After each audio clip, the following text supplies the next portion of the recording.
My name is Jordan Salcito, and I am the beverage director for Momofuku. My dad always loved wine and always exposed us to wine. I got to start working at 11 Madison Park.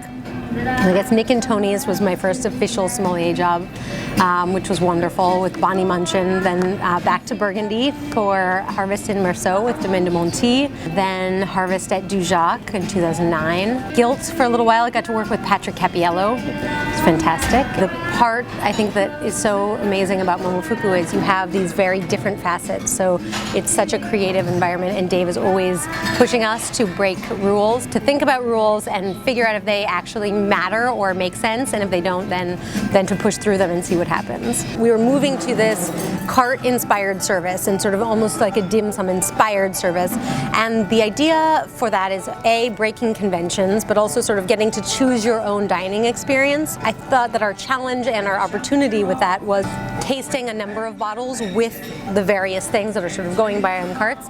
We had to make that easy, and so, or at least attractive, and so I kept thinking about what would when are you going to try, you have these sort of crazy dishes going by, and you have some wines that are beautiful with this food, but that you might not want to invest too much money in, and I felt like $56 was a pretty good price point where you can invest in a bottle, or maybe even two if your group is into that, and you can sort of try things without too much risk. So this is the Copan Peak Pool. For me, the Peak Pool is interesting for a number of reasons. The first is that you don't see it all that often. It's not an alternative to Chardonnay, but it's not an overly aromatic grape variety, say like Riesling or like a Muscat or a Gewürztraminer. And I like that it has this waxy sort of viscosity, this lovely sort of like yellow wax bean texture that can be very versatile, because it has this texture, but it's almost like a Marsanne Roussanne texture. There's that creaminess, but then there's also this very focused acidity that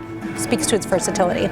It is refreshing if you have it after something rich, but yet you could also have it with like the scallop ceviche, where you have the texture, but you still want something light and refreshing and cleansing. The Domaine Comte Abitucci, the 2013 Frais Rouge Imperial, and this is a producer that I fell in love with maybe 5 years ago. A ton of dedication to quality and to doing everything the right way. And it is so delicious. I think it works really well with the food here because the tannins are very soft and very fresh. It's a very fruit-driven, fresh wine that sort of toddles that line of red wine and almost like a dark rosé. But I found that if you have a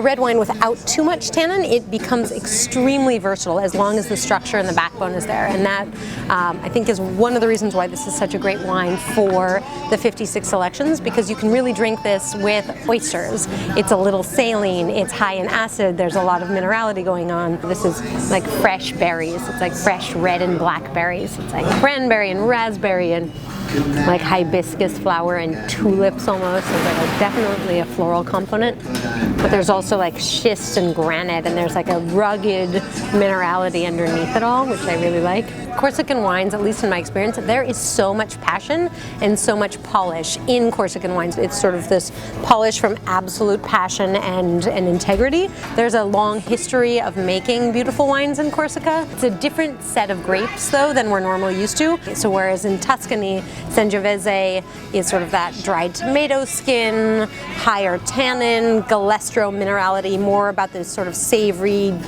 riper dried tomato roasted herb thing. For me in Corsica, it shows like a much brighter set of characteristics in terms of, just fresher red fruit instead of the sort of dried red fruit. And for me, I always get a lot of acidity in Corsican wines, probably because of the higher elevation, and you sort of have these diurnal differences. You both have the sun and the ripe fruit, but then you have the cooler nights, and that allows this freshness to just permeate the wines that I've tried.